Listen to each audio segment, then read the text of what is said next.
Arkansas wins an extremely ugly offensive game, but plays stellar defense and advances to the Sweet 16 with a win over the New Mexico State Aggies, 53-48. I'm Daniel Price. That's Jacob Price. This is Arkansas basketball recap. Let me just, first of all, we're doing this. I'm doing this from West Virginia. So that's what's going on right now. I'm in a hotel room, but got done with the things I needed to get done with today in time to get back, watch the Hogs live, fire up the equipment, do the show just for all those 100 subscribers. So thanks everyone for that. That was good to get to that number. Appreciate you. Yeah, in the first season. So that's good. Let me tell you something that annoys me from the jump. It's not Arkansas playing bad offense, which is kind of annoying. It's not, Note being insane some of the times, which he is. It's having a job as an announcer or a commentator and not having done the proper research on the team that you are broadcasting about and thinking that it's something that's just ugly when apparently you'd watched no Arkansas games all year. Now, I admit that first half was like insane, but the whole the offense is just bad and stuff, and not giving basically the whole game they gave Arkansas very little credit for the defense that was making that offense so incredibly terrible. And I was telling I got watched the game with somebody who hasn't watched a ton of Arkansas games, somebody I'm in West Virginia with. And in the second half, when New Mexico State went up by 1, and that their big guy was yelling and screaming, and he was like, uh-oh. And I said, listen, I've seen this movie before. Arkansas will win this game by like 7. And if Tony had just made those 2 free throws down at the end of the game, that's exactly what they would have won by, because that's exactly the kind of Arkansas will win that kind of game every time. Yeah. I mean, you know me, I'm going to be a little bit more negative. I mean, I agree with you that to me, that looked like our offense was bad. That was a defensive clinic, though. Yeah, I thought they took, for the most part, we made them take some bad shots, but when they did score, I thought they were actually playing better offensively than we were. They were playing good defense, and we were obliging them by being what I would consider lazy and or selfish or stupid on offense. There was so many times, and like I said, I credit them a little. I think their defense was good, but that doesn't mean that you still can't pass the ball. Like, that doesn't mean you just dribble around for 13 seconds and then just shoot a fadeaway 14-footer from the corner. And that was Note, Devo, Likes. Honestly, even sometimes they didn't shoot a lot, but Tony and Amude and even Wade a few times took a 3 where you're like, there's no one under there to rebound, and there's still 10 seconds left. You could keep passing. You know what I mean? Like, that's not, and the thing is, not like, I'm fine with Tony and Wade shooting threes in a certain context of the game, but you've got to feel that thing where you're struggling to score, and like, part of the problem is, because I can hear Musselman yelling from the sideline, move the ball. You know what I mean? And so they're asking you to move the ball, and the ball's getting stuck, and you're really struggling to score. You're missing some bunnies. Note's putting the ball off, seeing ghosts and kind of throwing the ball too high off the glass. And you need a good shot. You know how sometimes in a game it's like, Wade can take a 3, not when you need a good shot. Not when it's like, we've had 5 bad possessions in a row. We haven't scored in 3 minutes. Tony and Wade do not take a 3 because we're looking for a good shot. You know what I mean? And everybody took bad shots. Everybody sort of let their pretty good defense just make them settle for, because the thing about good defense is when you go to probe, they cut you off. And if you're impatient, the easy thing to do is just be like, well, I've made a shot like this before, fade away 17-footer. You know what I mean? It's like, but it's not good offense. And So I agree with that. Like, I think they played good defense, but our offense was pretty embarrassing. I mean, because there was that all compounded on itself. And then we were missing, like, there was a couple of times where they missed crazy bunnies, like, right around the rim.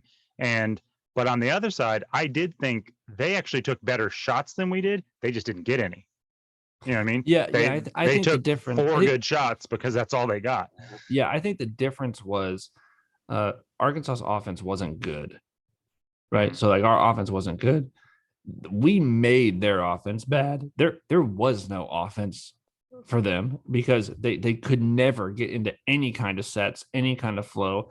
And sometimes you'd be like, well, like they missed that layup, or man, that they had that one open shot and they missed it, and that's an easy one.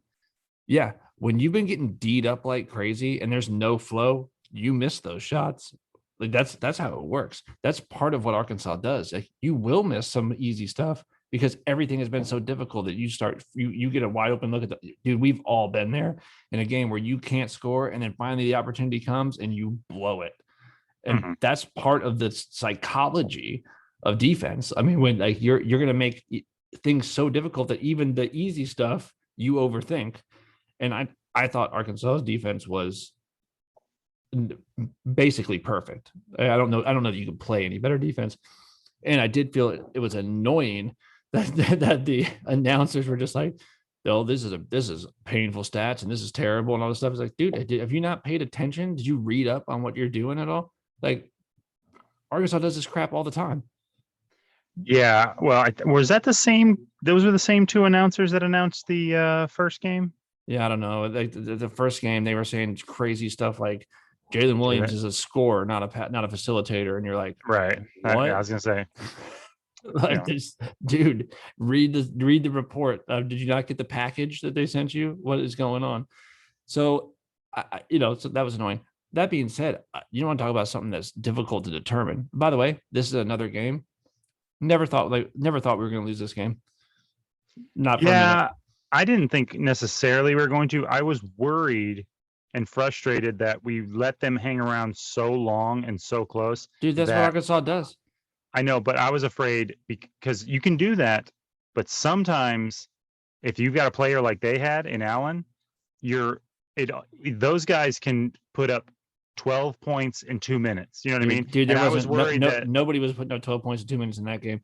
If you're up by 6 with a minute left in that game, dude, 6 points is so hard to come by in that game.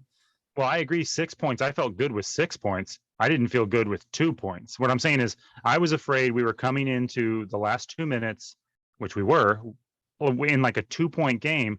And I'm just telling you, the guys like Steph Curry and like that Allen kid, they might pull up from half court and start shooting, and they might hit two of those. You know what I mean? Yeah. And then it's flipped, and now you're down by 5 or whatever. And with Note on the bench with freaking 4 charges, I was Yeah. like, I was concerned that if Allen just put up some miracle crazy shots, which he is capable of, I thought, if because he hasn't gotten off all game, and if he did, I was like, this could turn on us really quick, Yeah. because I don't like Arkansas's chances if they're down 4 with under 2 minutes and Note is not on the floor, Yeah. and Yeah. it's in that muddy of a I game. never felt like we were going to get down that much. I just didn't think Tony. I thought, oh, by the way, player. I think Tony is a player Tony, of the game, yeah, not I agree. because of anything other than a dude that scored 37 points the day 2 days ago.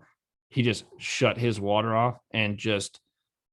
I mean, he just couldn't do anything, and that's the reason I just never felt like he was going to let him do it. I mean, he was picking him up so deep, and just you could tell in this game, Tony didn't care about offense. He didn't care about anything except for guarding that guy, and he And it was and he it was and it great. had to be no letdown even for a second, because that one thing, I mean, that guy, I'm sure his shooting percentage was terrible, but those shots were ridiculous that he was taking. Every shot that he got that was even halfway decent, like where he even had a blink of an eye to look at the basket, he made. Well, dude, Tony played. Listen to these stats. Tony played 40 minutes. He played the entire game. He had 7 points and 2 rebounds, and he is player of the game because you know why he had 2 rebounds? because he never, like, you're talking about the other, someone else on that team shoots the ball. He didn't even try to rebound it. He Mhm. never left him. They were probably on free throws. Those rebounds are probably on free throws. I was noticing it. Like, one of their guys would shoot the ball. Tony wouldn't even crash. Mm-hmm. Like, he never left him. And I mean, that's it, dude. To do that for 40 minutes is exhausting. And so he was great. Jalen Williams was huge in this game. I know. I mean, there was scoring was hard to come by. I know Note had 18 points, but Jalen Williams had 10 points. But it's really the 15 boards. Jalen Williams was a beast on the glass, and so we end up winning the rebounding battle. Or well, no, actually, we ended up losing the rebounding battle, 41 to 34. So we did get beat on the glass, but Jalen was good on the glass. We needed those rebounds. And then the other big key, because if you look at it, they shot 34%, and you're like, okay, well, you can win a game when you hold a team to 34%. We shot 27.5%. That was bad, dude. Insane. 3-point line, 3 of 16. That's 18%. They shot 23%, 6 of 26. Free throws, they were 6 of 10, 60%. We were 22 of 25, 88%. That's a big difference. So the free throw line, which is so often the case, Arkansas shoots way more free throws than the other team. Mike Anderson, take note. It matters if your team can shoot free throws or not. Right. So we're making free throws. And the big one is turning them over 19 times. How many times did we turn over, though? Because it was 12. Like 12, yeah. 12. I mean, it's not good, but yeah, those are the differences. And we actually didn't score that many points off of those turnovers. The difference in the game is obviously only like 5 points, but so the difference is those free throws and like one run out dunk by Tony. Like, that's the difference in the game, because they actually did do a good job in transition. We had a couple of chances where we had the ball moving with numbers, and they managed to stuff it a bunch of times, So yeah. Great win though, man. Sweet 16. So we are now at the point in the season we play with house money now. I think so. That's what I mean. I would have been disappointed if we'd lost that game, especially in that fashion. I mean, that would have been kind of embarrassing. But just because, like I said, not very many national people would have given us credit for playing. I mean, they would have just been like, yeah, this team is a joke I don't even know if I still feel like the selection committee very slightly has underestimated the Hogs a little bit. And if we'd have lost that game tonight, it would have felt like they were vindicated, because the narrative on that game would have been too ridiculously sloppy crap, teams, and like that would have been unfortunate, because I mean, like, the good news, if you want overall, like, 5,000-foot view, is the Hogs are in the Sweet 16 and they haven't even come close to playing as good as they're capable of. Oh, in either game, not even close. No. Not even close. And I think that they did look a little tired on offense, and they were exerting so much on defense, and it did look like there was a lot of shots that were short. There was some shots that looked like some legs were tired. Yeah, like 5-foot push shots that like somehow, usually those push shots, if they miss, they generally miss hard off the heel, because it's just a tough little weird shot. It's weird to like almost airball a 5-foot push shot. And Devo was doing that and stuff, and it didn't show in the defensive end. And but on the offensive end, I felt like you could tell that the shots there weren't enough legs in them. But props to them for not letting whatever tiredness they had not affect them on the defensive end at all, and they just won that game on the defensive end. I mean, after the game, Eric Musselman said it, and I mean, he admitted, he's like, that offense was not good, but he said it, and I agree with him. He's like, that was a defensive clinic. Yeah, he said, I mean, I agree with him. He said that, all we did was focus on defense. And then he said, but I may not have a job tomorrow because of that offense. So even he was admitting that was some ugly offense. Yeah. And it wasn't all because of their defense. He will have a job tomorrow. Yeah. Yeah. No. This is true. By the way, I did see Eric Musselman's name on the top of the candidate list for the Louisville job, number 1. If you looked at all the all the things that they were posting, and that was a couple of days ago, which I wasn't really worried about. I didn't really think that Musselman would leave Arkansas for Louisville, but Louisville's somebody. Louisville's got a history. Are are they? Well, they were, but they hired Just I someone mean, it else. feels like just because of Patino. Yeah, but they don't worry, they hired someone else. And I I don't know. don't I'm know. saying I'm not sure. Louisville would surprise me because like that doesn't seem like a. I know they've been good, but because of Patino, and Yeah, but like they're not like a storied franchise like college that or would something seem. like that. That would seem. I don't think that's even a. I don't think that's a. It's definitely not a step up. I actually would think it's a step down. Best case scenario, it's like a step across, and there's no reason to do that when you have the number 2 recruiting class in the country coming. You like it at Arkansas. Everything's rolling. You're not leaving. I mean, I don't think Muss is leaving Arkansas for anything short of just blue blood, craziness. I don't think it's Like happening. taking Shashesky's job. But yeah, that job's already called. They No, already I named know, that one. but So, Bill Self retires and Kansas comes calling or something like that. right. You'd have to be worried. That would make me very nervous. Yeah, But Kansas, Kentucky, uh, North Carolina, yeah, those kind of places. But anything that's like you said, anything that's even, I think Musselman's pretty. You could, UCLA. I'm glad that UCLA is playing well because that would freak me out because he's from that part of the country. and even though UCLA. they haven't been good recently, or haven't been great recently. They are that franchise has the trophies in the closet. Yeah, and they've been good the last 2 years. Their coach ain't going anywhere, which I like because that is actually the one job that would terrify me for Musselman because that's going home. Mm-hmm. Mm-hmm. And um, anyway, that being said, I actually have the Gonzaga Memphis game on as we're recording this, and unless something crazy happens, it would appear that we are going to play Gonzaga. Now, this is true story, Jake. You can testify to this. I texted you during St. Mary's playing Gonzaga, not in the tournament, obviously not even in the WCC tournament, but the game that St. Mary's beat Gonzaga. And I texted you, Gonzaga doesn't scare me. I think that's what I said. Now, that does not mean that I think that we will beat Gonzaga, but I am not afraid of Gonzaga. And I have watched some of this game. I watched their other game. They're very, very good. I don't think they're unbeatable.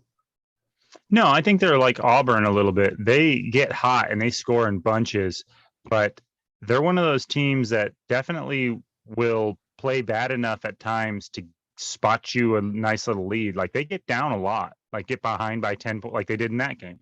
You know what I mean? And I haven't seen anyone D them up the way that I think Arkansas is going to D them up.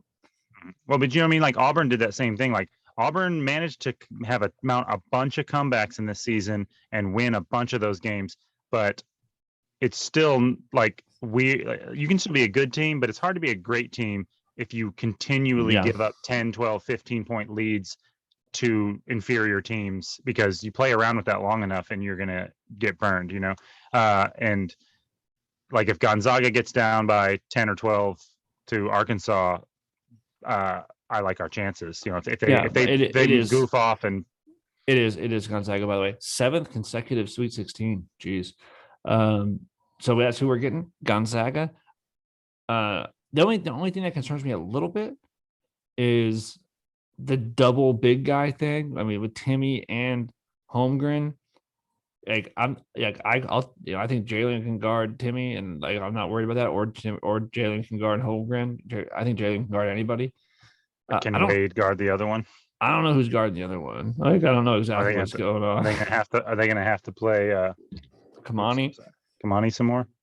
Is what would you, is this where Vanover comes in? Is like we match your Holmgren with another weird looking dude? That'd be interesting. Because they're kind of similar. They are. I think Holmgren probably take him off the dribble a lot. Yeah, he's a little bit better, more fleet of foot. Yeah, for sure. But all right, man. Well, I'm pumped, man. Going to the Sweet 16. Arkansas needs to rest up. The only thing that's a bummer is it's in San Francisco, which is way closer to Gonzaga than it is to to Arkansas. So I'm sure that the fans will be out for that one. But I'm just happy to be there. And I do think that, you know, I mean, obviously I'm going to want to win this game, but we are past the point of the season now where any loss at this point, I won't be disappointed. I'll feel like you feel like this was a successful season. When we got into the tournament, I felt like Sweet 16 was where you wanted to get. If we lost this game, I would have been disappointed. But I feel like you're just, and I think, and I'm hopeful that maybe like even for the Razorbacks, that's the case where it's maybe because They relax a little bit. they look a little tight, and maybe they're going to be a little loose where they're like, all right, we're not the higher, we don't have a higher or a lower number next to our name now than the team we're playing. I do think we play better. I think it's shown all year. That's why we've beaten so many teams that are ranked above us. I think they play way better when they know they're playing with house money, where it's like, hey, if we're not supposed to beat Kentucky, we're not supposed to beat Auburn, we're not supposed to beat, whoever. We're not supposed to beat LSU on the road on a 3-game losing streak. Like, they play better and more relaxed when, like I said, it's house money. And I feel like this definitely is that. You're going up again. You're in the Sweet 16. You're playing for the Elite Eight, and you're playing against the number one, the number one seed overall seed, number one overall seed. Period. Right, and even if it wasn't, I mean, still like they're supposed to beat you, and so I'm hoping the same thing. I'm hoping JD and those guys relax, and those wrists get a little bit more snappy, and they just kind of get flowing, because it's definitely been some stiff offense. Yeah, yeah, I agree. Well, all right, man. All right. Well, that's it. I'm pumped. We keep dancing. Love it. Mm-hmm. I'll see. We teased the last game of the SEC tournament that we might do a bracket one, and we never did do that. And now it seems like we didn't waste our time, because what bracket? You know what I'm saying? Hey, go St. Peter's. Yeah, I know. Is your bracket just completely destroyed? Oh, it's completely annihilated. Everybody's is. I picked the wrong high seed to go 2 games in. Yeah. And picked the wrong I picked Kentucky to go to the Elite Eight, and it's like, it's over. So that was good that we didn't do that. That would have been embarrassing. So, all right, man. I will see you on Thursday. I still got Arizona and Arkansas in the final, though.